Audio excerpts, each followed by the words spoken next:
Bonjour, mesdames et messieurs, il est 13 h, vous êtes sur RTI 1, bienvenue dans votre édition. Il y a 5 ans, le 2 novembre 2013, 2 journalistes de RFI étaient assassinés au Mali.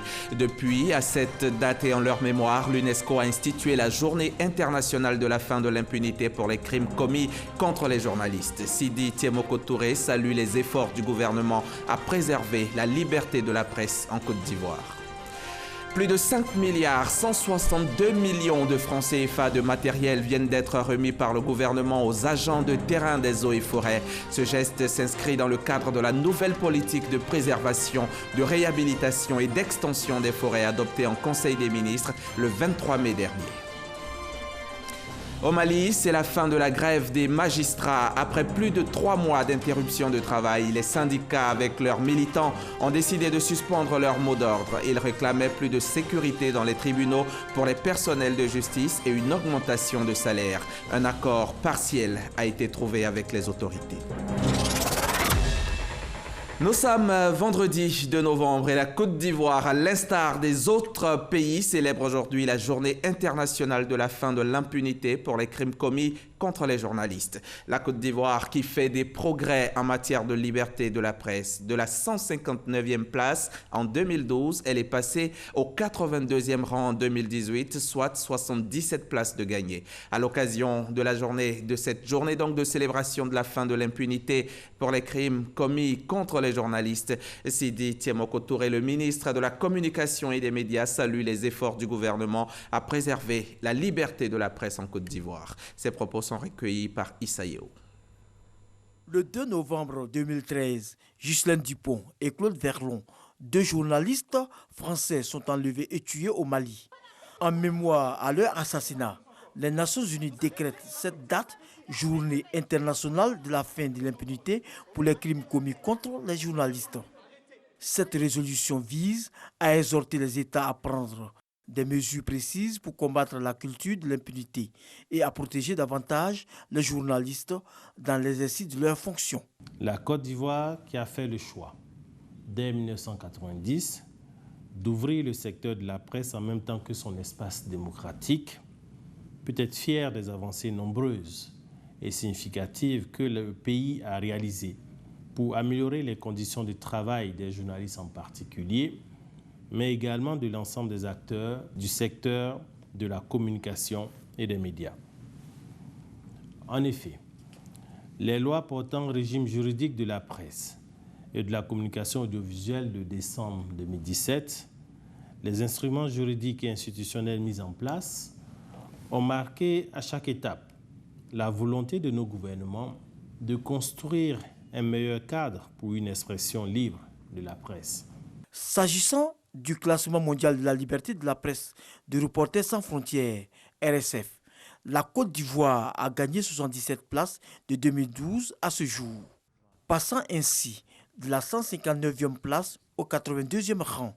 Cette avancée remarquable, renforcée par un cadre législatif et réglementaire amélioré, tire son essence de la loi portant régime juridique de la presse, stipulant entre autres que la garde à vue, la détention préventive et l'emprisonnement sont exclus pour les infractions commises par voie de presse ou par tout autre moyen de publication. Ces garanties légales sont des indicateurs de notre volonté de construire un environnement idéal en faveur de la liberté de la presse, dans le respect d'autrui et des cadres en vigueur. Selon le bilan de l'année 2017, il y a eu moins de journalistes tués dans le monde par rapport à l'année 2016. Cependant, il faut noter que 65 journalistes ont perdu la vie dans l'exercice de leurs fonctions. Plus de 300 journalistes sont incarcérés, 54 sont pris en otage et 2 portés disparus. Et souvenez-vous, toute l'Afrique a été saisie d'effroi le 2 novembre 2013, il y a 5 ans donc. Nos confrères de RFI, Ghislaine Dupont et Claude Verlon, en mission à Kidal au nord du Mali, étaient enlevés et tués par leurs ravisseurs. 5 ans après, la lumière n'a toujours pas été faite sur les circonstances précises de leur assassinat, ni sur le mobile précis de leur enlèvement. Une situation insupportable pour leurs proches, malgré 2 déclassifications partielles de documents classés secret défense défense et la visite du juge français à Bamako au début de l'année, les questions fondamentales demeurent. La 5e bourse Ghislaine Dupont et Claude Verlon va consacrer aujourd'hui un journaliste ainsi qu'une technicienne de reportage radio. La remise des prix aura lieu tout à l'heure. Et ironie du sort, le 2 novembre, c'est la journée d'hommage aux morts. Le jour des morts est à la fois une journée de commémoration des défunts et une journée d'intercession. On pense à tous ceux qui nous ont quittés et que l'on n'oublie pas. C'est une occasion toute spéciale pour les familles de rendre hommage à tous ceux qui nous ont précédés dans cette vie. Le 2 novembre est donc une journée du souvenir. Mais c'est hier, 1er novembre, fête de Toussaint, par ailleurs jour férié, que certains parents de défunts ont investi les cimetières. Le constat de David Soyo et Serge Collier. Cimetière de Williamsville. Il est 14h ce jeudi 1er novembre. Des centaines de personnes sillonnent les lieux. Parmi elles, Marcel, 59 ans, venu se recueillir sur la tombe de ses défunts parents. Bonjour papa. Je viens te saluer. Tout le monde se porte bien. Tout le monde se porte bien, tu nous manques. Marina te salue aussi, tout le monde. Toujours, tout le monde te salue. Nous prions toujours pour toi. N'oublie pas de prier aussi pour nous, papa. La quinquagénaire prie pour ses êtres chers, disparus dans les années 80. Et à chaque fois que j'arrive ici, je suis éprouvée. Bon, j'ai éprouvé parce que quelquefois je sens un peu de douleur de les voir si loin de nous.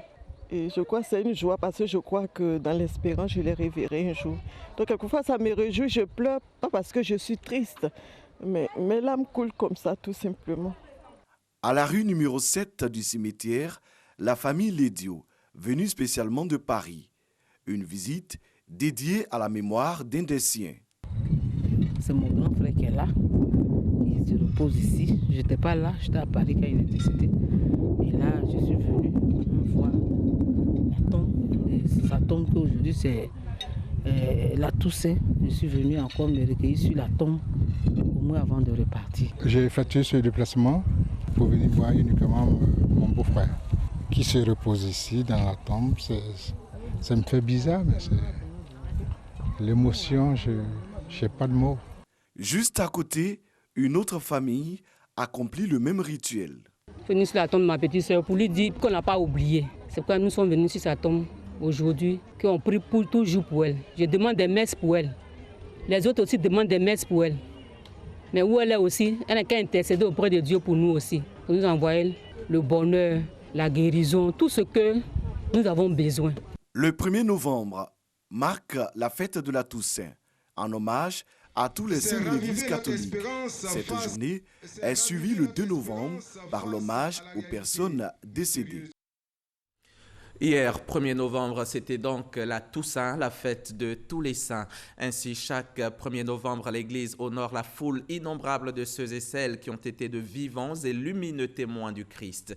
Et pendant que dans la douleur, certains se souviennent de leurs proches disparus, d'autres ont un large sourire. Ceux-là, ce sont les petits commerçants qui profitent de l'occasion pour faire de bonnes affaires. Vous allez le voir, nos reporters David Soyo et Serge Collier en ont rencontré quelques-uns.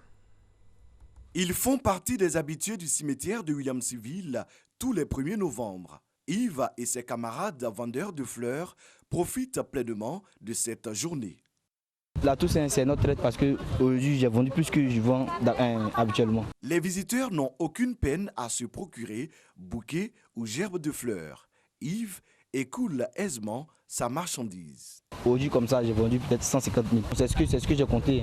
Ce jeune commerçant n'est pas le seul bénéficiaire de cette atmosphère qui règne au cimetière de Williamsville à l'occasion de la Toussaint. La majorité est quand même partie, mais comme les années ne sont pas pareilles, aujourd'hui il n'y a pas assez de financement comme les autres années, mais vraiment je remercie le bon Dieu, j'ai eu un peu à vendre quand même un peu aujourd'hui.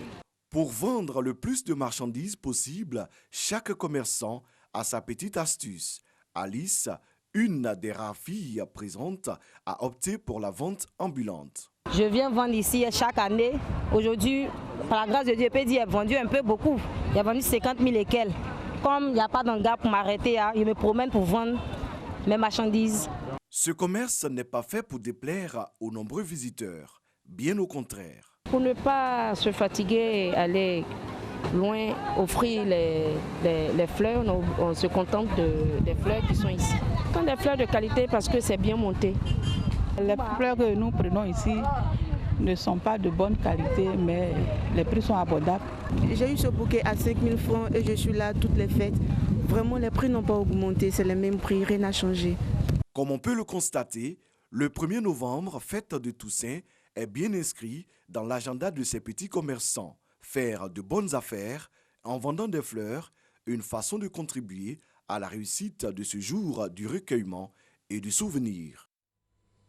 Voilà pour le chapitre Fête de Toussaint. On parle à présent environnement des affaires en Côte d'Ivoire, un environnement de plus en plus favorable aux affaires. Ce n'est pas moi qui le dis, mais le rapport Doing Business 2018. Le dernier rapport de la Banque mondiale qui vient de classer le pays à la 122e place contre 139 la saison dernière. Un résultat qui n'a pas été obtenu au hasard. Pour y parvenir, les autorités ont dû mettre en place un système qui concourt fortement à l'amélioration du climat des affaires. Adama Koné, décryptage. Les lignes bougent fortement dans l'environnement des affaires dans le monde. Le rapport Doing Business 2019 note un record des réformes qui atteignent le pic de 314 contre 290 réalisés il y a 2 ans. En clair, il est plus facile aujourd'hui de faire des affaires, c'est-à-dire créer une entreprise, obtenir un permis de construire, un crédit ou l'électricité, franchir les frontières avec des marchandises, de payer ses impôts ou régler un différend commercial. La Côte d'Ivoire est passée de la 139e à la 122e place, enregistrant un bond de 17 niveaux. Le pays se classe surtout au 17e rang sur les 54 pays africains, premier pays de l'UEMOA et 2e au sein de la CEDEAO. Un classement obtenu grâce à une stratégie opérationnelle adoptée par le gouvernement ivoirien. Elle s'appuie sur 3 niveaux. Le premier est la mise en place d'un comité national interministériel présidé par le Premier ministre Amadou Gon Coulibaly qui donne les premières impulsions, c'est-à-dire la vision ou l'orientation de la volonté de l'État de créer un cadre fertile aux investissements. Le deuxième niveau est la réunion interministérielle composée des ministères impliqués et du secteur privé. C'est l'organe qui traduit en stratégie la vision exprimée par le comité national. Le dernier organe chargé de rendre opérationnelle la stratégie est composé des groupes de travail sectoriels. Ces groupes de travail comprennent les personnes ressources de métier. En clair, c'est une organisation participative et inclusive qui tient chaque année un atelier national d'identification des préoccupations des investisseurs. Un agenda est donc élaboré après chaque session et mis à exécution avec le concours du Centre de promotion des investissements en Côte d'Ivoire, CEPICI. C'est cette organisation stratégique qui vaut au pays les performances réalisées. Quant au rapport Doing Business, il prend en compte les avancées notées du 1er juin d'une année N au 30 avril d'une année N+1. Ainsi, pour le présent rapport Focus 2019, les évaluations des experts ont eu lieu du 1er juin 2017 au 30 avril 2018. Pour le Doing Business Focus 2020, le climat des affaires des 190 pays est évalué du 1er juin 2018 au 30 avril 2019. Outre le climat des affaires qui connaît une nette amélioration, l'on va également vers l'élaboration de la stratégie nationale de l'inclusion financière en Côte d'Ivoire. D'où cette rencontre qui a lieu en ce moment à l'Hôtel Ivoire Sofitel sur la question. Il s'agit pour les responsables des institutions financières internationales, sous-régionales et nationales de s'accorder sur les méthodes, les mécanismes et les moyens pour booster le taux de personnes ayant accès à des services financiers. Les explications de Francis Boisfond. L'inclusion financière. Elle consiste à favoriser l'accès des populations, y compris celles dites vulnérables ou exclues, aux services financiers formels, adaptés et abordables en vue de leur utilisation. En 2016, seulement 19,7% de la population de plus de 15 ans avait un compte bancaire. Ce taux s'est amélioré selon une récente étude.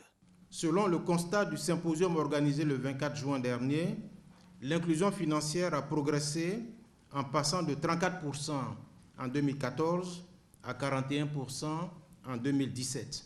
faire mieux pour permettre à l'inclusion financière de tirer la croissance et réduire la pauvreté. C'est tout l'intérêt de l'élaboration de la stratégie nationale de l'inclusion financière 2019-2024.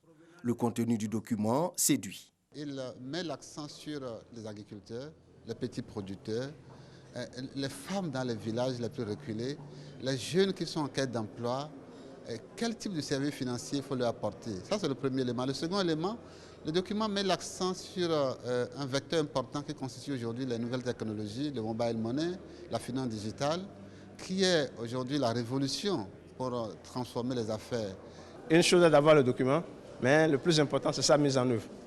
Donc, les différentes priorités identifiées, les défis donc identifiés, tout ça devrait être maintenant, on devrait trouver donc la manière la plus concertée et la plus vraiment organisée pour mettre en œuvre vraiment toutes les actions qui ont été identifiées au sein de ce document-là. La stratégie nationale de l'inclusion financière devrait porter le taux de personnes ayant accès aux services financiers à 60% en 2024. On parle encore chiffres dans ce journal, mais cette fois dans le secteur des eaux et forêts. Plus de 5 milliards 162 millions de francs CFA de matériel viennent d'être remis par le gouvernement aux agents de terrain des eaux et forêts. Un geste qui s'inscrit dans le cadre de la nouvelle politique de préservation, de réhabilitation et d'extension des forêts adoptée en Conseil des ministres le 23 mai dernier. On retrouve Francis Boisfond. Remise symbolique de véhicules de type 4x4 à des responsables de structures déconcentrées du ministère des Eaux et Forêts. À ce lot vont s'ajouter bientôt des motos, des armements, des munitions, des gilets pare-balles et des GPS. Coût total, plus de 5 milliards 162 millions de francs CFA. Par cet acte, le président de la République réaffirme son engagement à lutter contre la déforestation. Les eaux et forêts ont souffert du manque d'équipement, du manque de mobilité pour pouvoir accomplir leur mission. Le ministre Alain Richard Donvaï traduit sa reconnaissance au président de la République pour l'intérêt qu'il attache à la forêt.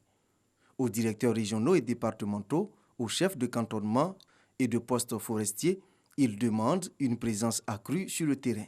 L'ensemble du personnel du ministère des Eaux et Forêts voudrait vous prier de trouver les mots justes de loyauté, de fidélité et d'attachement à son Excellence, Monsieur le Président de la République de la Côte d'Ivoire. Dans le prolongement de la nouvelle politique forestière, il sera procédé le 15 novembre prochain, jour de la célébration de la Journée nationale de la paix, des cérémonies de planting d'arbres à travers le pays. Cela, à la demande du chef de l'État, a annoncé le ministre des Eaux et Forêts. Puis après cette remise de matériel, Alain Richard Donvaï s'est rendu à l'hémicycle où il a présenté aux députés 2 projets de loi portant ratification des ordonnances prises pour les délimitations des forêts d'Anguédégou et d'Audouin, non loin de Jacquesville. Forêts qui ont désormais de nouvelles délimitations. Pourquoi? On en sait plus avec Kolo Koulibaly. Les forêts de Languédédou et d'Audouin ont de nouvelles délimitations. Concernant la forêt classée de Languédédou, elle est située à l'entrée nord d'Abidjan avec une superficie initiale de 9 168 hectares. Quant à la forêt d'Audouin, non loin de Jacquesville, la superficie actuelle est de 2 829 hectares. Alain Richard Donvaï, l'émissaire du gouvernement, a expliqué cette nouvelle délimitation. Redéfinition des limites parce que nous avons de nouveaux moyens, des moyens modernes de délimitation aujourd'hui au GPS. Donc il faut refaire les limites de nos forêts classées pour éviter qu'il y ait des litiges par rapport à ces limites-là. Alors il s'agit d'une des forêts, la forêt d'Audouin, qui a vu ses limites redéfinies pour permettre l'établissement de l'école de lutte antiterroriste qui va se passer là-bas. Donc nous avons permis à cet espace-là d'être redéfini pour permettre au ministère de la Défense, au ministère d'État, au ministère de la Défense, de construire cette école-là que nous appelons de tous nos voeux et qui va servir à la sécurisation de toutes nos populations sur l'ensemble du territoire. Donc cela a été fait, non pas pour déclasser des espaces, mais simplement pour redéfinir les limites et pour permettre à notre nouvelle politique forestière d'être mise en œuvre au profit de nos populations. Rappelons que la forêt de Languédédou et le parc national du Banco font partie du bassin versant alimentant la nappe d'Abidjan. À l'issue de la réforme des filières EVA et palmier à huile, il a été décidé de la mise en place d'un organe en charge de la régulation, du contrôle et du suivi des activités des dites filières. C'est le Conseil EVA palmier à huile. Le ministre de l'Agriculture et du Développement rural, Mamadou Sangafoua Coulibaly, a officiellement installé les premiers responsables de cet organe, le directeur général et le président du conseil d'administration. Le compte-rendu de Noël Niagno. L'EVA et le palmier à huile, deux spéculations du sud forestier de la Côte d'Ivoire. Source de revenus des populations rurales de cette aire géographique, l'EVA et le palmier à huile ont une production mensuelle et permanente, contrairement à celle du café et du cacao. Principale caractéristique de ces deux filières, elles sont les mieux organisées. C'est pourquoi ce conseil EVA palmier à huile, à la différence de celui du café-cacao, a pour fonction essentielle la régulation, le contrôle et le suivi des activités des dites filières. Après le désengagement de l'État, ce sont des filières qui ont vraiment montré leur niveau de professionnalisme en s'organisant autour de deux associations qui ont même joué le rôle d'interprofession à l'époque. En revanche, pour ce qui est du gendarme de la filière, la régulation, on se rend compte que puisque ce sont des filières qui s'étendent, il y a plus de nombreux acteurs, les consensus de départ ont commencé à être remis en cause. Là, il faut un arbitre. D'abord, dans lequel tout le monde se reconnaîtra, définir les règles de jeu ensemble avec eux, et puis s'assurer de l'application de ces règles de jeu. Donc, l'organe actuel, sa fonction se résume à la régulation de ces deux filières, mais pas la fonction de développement. Placé sous la tutelle technique du ministère de l'Agriculture et du Développement rural, le conseil EVA palmier à huile est dirigé par Edmond Finyégué Coulibaly avec Fanny Ibrahima comme président du conseil d'administration. À charge pour ses dirigeants d'améliorer la gouvernance, la productivité et la compétitivité des deux filières avec une diligence pour deux actions prioritaires. Il s'agit de procéder à travers deux études, l'une sur le mécanisme de fixation du prix aux producteurs et l'autre sur la fiscalité dans chacune des deux filières, pour permettre une rémunération équitable de tous les acteurs et assurer la compétitivité des usiniers, aussi bien au niveau national qu'international. Cela contribuera à créer un environnement favorable au développement de la deuxième transformation dans la filière EVA et assurer la durabilité de ces filières. Les deux filières font vivre plus de 150 000 planteurs villageois pour l'EVA et 40 000 pour le palmier à huile, avec des revenus distribués de l'ordre de 50 milliards pour les planteurs de palmier à huile en 2014 et 136 milliards pour ceux de l'EVA sur la même période. On ouvre à présent la page santé de cette édition. L'hôpital Amis des Hommes, c'est un centre de santé, un hôpital dédié uniquement aux hommes et qui offre un ensemble complet de services de santé pour répondre au bien-être et à la santé des hommes. C'est une stratégie utilisée par la Fondation Ariel Glaser pour améliorer l'offre de services VIH aux hommes. Située au sein de l'hôpital général d'Adjamé, la stratégie hôpital Amis des Hommes a été inaugurée ce week-end en présence de notre reporter Patricia Omoitia. L'hôpital général d'Adjamé a chaleureusement accueilli le public dans ses locaux pour inaugurer l'hôpital Amis des Hommes. Un hôpital dédié uniquement aux hommes pour améliorer l'offre des services de santé et pour répondre aux attentes de bien-être des hommes. Un hôpital Amis des Hommes parce que quand nous regardons la frange de population qui fréquente nos hôpitaux, il n'y a que 21%, ce qui veut dire que les hommes fréquentent peu. Donc l'offre de soins qui leur est faite dans le cadre du VIH est donc minime. C'était pour accroître cette offre de soins que nous avons donc décidé d'offrir un package à ces personnes-là afin de minimiser au moins les pathologies. La stratégie hôpital Amis des Hommes est une initiative de la Fondation Ariel Glaser. L'hôpital général d'Adjamé est l'hôpital phare du district d'Adjamé Plateau Atekoubé, qui est un de nos districts. Il y a beaucoup de défis pour le dépistage du VIH de façon générale, mais le dépistage des hommes aussi de façon générale. Les activités ont été lancées en septembre 2018 pour encourager les hommes à fréquenter les hôpitaux. Je ne viens pas à l'hôpital. Surtout ma femme vient beaucoup ici que moi. On va sensibiliser les autres à venir. Depuis qu'on a commencé, il y a beaucoup de motivation. Ils viennent tout le temps se faire consulter, voir comment ils se portent en eux-mêmes. Sur 194 hommes consultés, 186 ont fait leur bilan. 96 ont été dépistés et 4 ont été découverts séropositifs. L'hôpital général d'Adjamé est le premier centre à accueillir la stratégie Hôpital Ami des Hommes qui sera progressivement intégrée dans les structures sanitaires existantes de notre pays.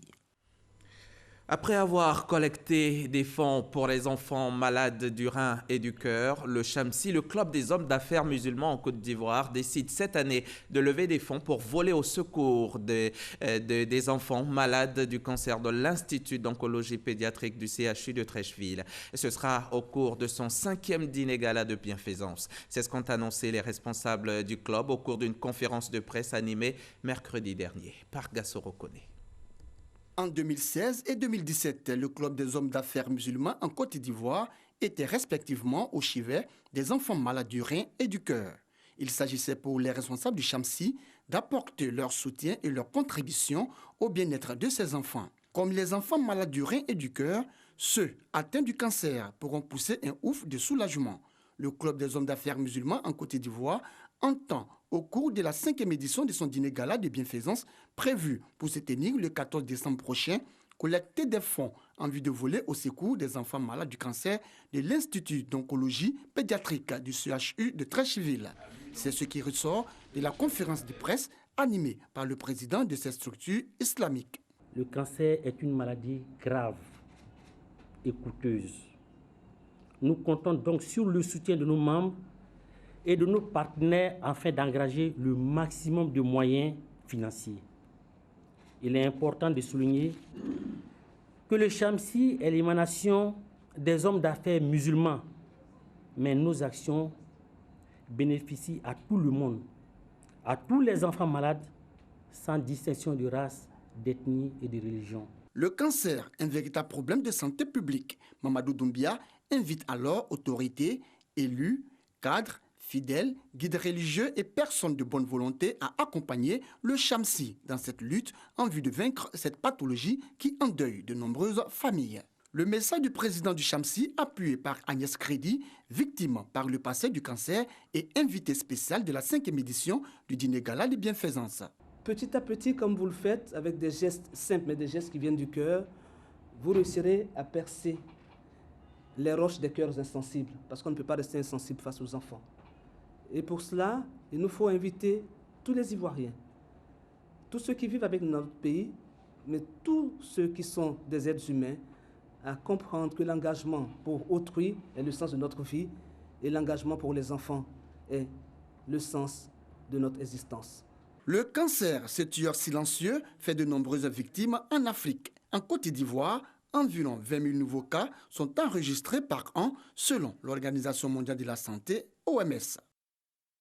Un mot d'actualité internationale pour fermer ce journal. Nos reporters Ahmed Traoré et Abou Sanogo nous conduisent tout d'abord au Mali. Ensuite, nous irons au Cameroun pour finalement atterrir au Brésil où le juge anticorruption Sergio Moro a été désigné ministre de la Justice par le président élu Jair Bolsonaro.